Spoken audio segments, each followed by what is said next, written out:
여러분은 결혼해서 지금 나가서 살고 있는 딸이나 사위 또는 아들 며느리가 매주 토요일 일요일이면 맨날 집에 온다. 손주도 같이 데리고 또 매주 오는 정도가 아니라 아주 수시로 시간만 나면 집에로 온다. 이러면 여러분은 어떠실 것 같으신가요? 물론 요새 아들, 딸 입장에서는 어머니, 아버지한테 얼굴도 자주 보여주고 또 손주도 자주 보여주고 하니까 효도다 이렇게 생각하고 오는 친구들도 있을 거예요. 또 부모 입장에서도 뭐 아들, 딸, 손주 또 뭐 며느리, 사위 이렇게 자주 보면 좋지 뭐 이렇게 생각하시는 분들도 계실 거예요. 근데 요즘에 이제 그런 말이 있잖아요. 아들, 딸, 사위, 손주, 며느리 올 때는 너무 반가운데 갈 때는 더 반갑더라. 그런 이야기도 있잖아요. 요즘 세태가 이제 그렇다는 거죠. 그리고 이제 보통 요새는 결혼을 시켰어도 다들 50대, 60대 뭐 그러잖아요. 다 젊어요. 이제 부모님들도. 그래서 부모님들도 나름대로 자유가 좀 필요하고 사생활이 좀 있고 이제 이러니까 자주 오는 거를 이제 싫어하거나 또는 좀 한 달에 한 번이나 아니면 뭐 3개월에 한 번, 6개월에 한 번 왔으면 하는 이제 그런 케이스들도 있단 말이죠. 근데 이제 그게 아니고 매주 어쨌든 간에 이제 이렇게 찾아온다. 이제 그럴 경우에 여러분은 어떻게 하시겠습니까? 그저께 이제 제가 어떤 분을 뵀는데, 그분이 이제 그 말씀을 하시더라고요. 딸이 결혼을 했는데 사위하고 딸하고 손주 데리고 매주 집에를 온다는 거예요. 예고도 없이 온다는 거예요. 과일 그냥 한 박스 사가지고 토요일 날 와서 아침, 점심, 저녁 먹고 하루 종일 자고 일요일 날 또 아침, 점심, 저녁 먹고 저녁에 이제 가고 이제 그런다는 거예요. 그러니까 어, 답답해지더라는 거예요. 왜냐하면 이제 사생활도 없어져 버리고 애들이 있으니까. 그리고 이제 집사람 입장에서는 사위가 오잖아요. 우리가 이제 아무리 요즘 뭐 사위라고 하더라도 격이 없이 지낸다고 하지만 그래도 사위 그러면 백년손님 그래서 좀 어렵잖아요. 딸보다는. 그러니까 때 되면 밥 해줘야 되고 잠자리도 챙겨줘야 되고 이제 막 그래야 되는 거잖아요. 그러니까 이제 그것이 너무 이제 집사람이 이제 힘들어 하는 거예요. 그래서 이제 어느 날 집사람이 노골적으로 이야기를 좀 해야 되겠다. 야, 니네 좀 이제 좀 천천히 와라. 그만 좀 와라. 2달에 3달에 한 번씩 와라. 이렇게 좀 이야기를 해야 되겠다라는 이제 이야기를 하더라는 거예요. 그래서 이제 자기는 그랬대요. 그러지 말아라. 애들 기분 나빠하고 그러니까 속상해하면 안 되지 않냐. 그러니까 그렇게 이야기하지 말고 살짝 내가 나중에 돌려서 이야기할 테니까 너무 그렇게 노골적으로 이야기하지 말아라. 이제 그랬다는 거예요. 그러니까 집사람이 그걸 왜 돌려서 이야기하느냐고, 단도직입적으로 이야기를 해야지. 아니 사람이 속에다 그걸 다 가다 두면 안 된다고 속병 든다고 이렇게 이야기를 하는 바람에 집사람하고 이제 말다툼을 할 뻔했다는 거예요. 여러분이시라면 단도직입적으로 야 니네 엄마 아빠도 사생활이 있으니까 앞으로는 이제 한 달에 한 번, 2달에 한 번, 3달에 한 번씩 와라 이렇게 이야기하는 게 맞을까요? 아니면 애들이 혹시 기분 나빠할지 모르니까 돌려서 이야기하는 게 맞을까요? 저는 제 스타일상 이제 후자입니다. 저는 직설적으로 말하는 건 좀 아니라고 생각을 해요. 이제 제 생각인데 왜 그러냐면 여러분 부모하고 자식 간에는 사랑으로 맺어진 사이는 맞잖아요. 그거는 맞아요. 근데 저는 이렇게 생각합니다. 자식이 부모를 사랑하는 것의 10,000배 정도가 부모가 자식을 사랑하는 마음이에요. 그러니까 자식은 부모를 위해서 못 죽습니다. 근데 부모는 자식을 위해서 죽을 준비가 되어 있는 그런 사람들이에요. 언제든지.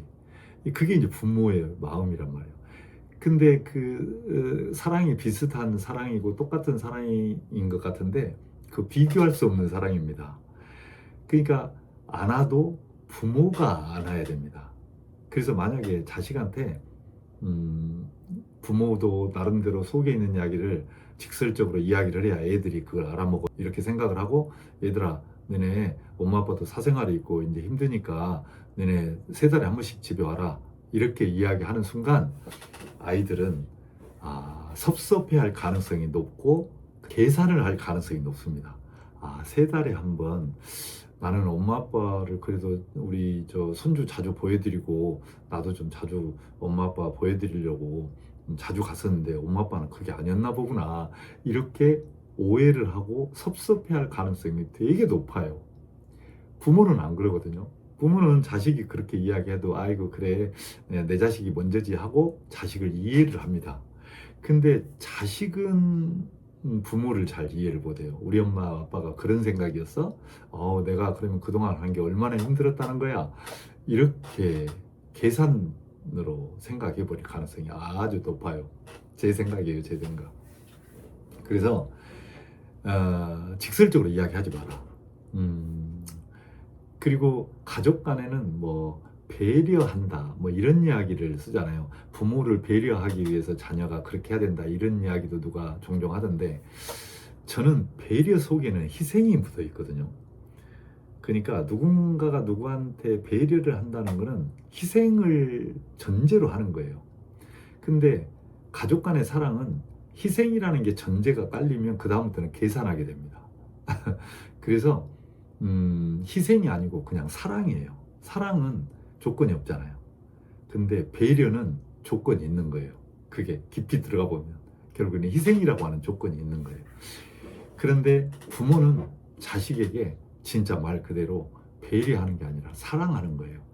근데 자식에게 만약에 노골적으로 이야기를 해버리면, 직설적으로 이야기해버리면 자식은 부모를 배려하는 쪽으로 생각을 하게 됩니다.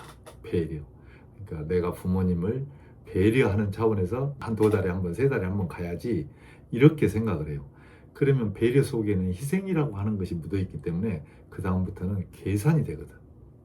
그래서 제 기본적인 생각은 노골적으로 이야기하지 말고 돌려서, 야 다음 주는 엄마 아빠가 좀 집에서 이렇게 둘이 뭔 일 좀 해야 되니까 그 다음 주쯤에 왔으면 좋겠다, 이렇게 살짝 돌려서 이야기하다가 그때쯤 되면 야 다음 주는 집에 손님이 오기로 돼 있어서 니네들 아무래도 오면 안 될 것 같다, 그 다음 주에 와라, 보고 싶지만 어쩔 수 없네, 이렇게. 물론 그것이 이중적이고 좀 위선적일 수도 있을 거예요. 그런데 부모 입장에서 봤을 때는 자녀를 최대한 기분 나쁘지 않게, 속상하지 않게 해주는 그런 역할을 좀 하면서 하는 게 어떨까, 이제 이런 생각을 해보는 거예요. 근데 많은 사람들이 야 그게 무슨 소리야, 그 노골적으로 직선적으로 이야기해야지, 이제 이렇게 말하시는 분도 계실 거예요. 여러분들의 생각은 어떠신지 모르겠어요. 저처럼 좀 돌려서 이야기하는 게 맞을까요? 아니면 그 친구 그 부인처럼 노골적으로 직선적으로 야 니네 3개월 만에 한 번씩 와, 한 달에 한 번씩 와, 이렇게 직선적으로 이야기해 버리는 게 맞을까요? 여러분의 생각을 좀 밑에다가 남겨주시기 바랍니다. 자식이 결혼해서 부모한테 자주 찾아오고 손주도 자주 보여주고 그런다는 건 정말 행복이고 축복이죠. 우리 나이 돼서. 그럼에도 불구하고 시대가 시대인지라 잘못하면 나도 부담이 될 수도 있고 또 자녀도 부담이 될 수도 있어요. 그게 의무감으로 작용해버리면 이제 그렇게 되거든요. 그래서 의무감으로 작용하지 않고 오로지 정말 조건 없는 사랑으로 대한다면 모르지만 그러지 않을 가능성도 일부 있단 말이죠. 이게 바로 딜레마인 것 같아요. 여러분의 생각은 어떠신지 한번 공유해 주시기 바랍니다. 자, 오늘은 여기까지 할게요. 고맙습니다.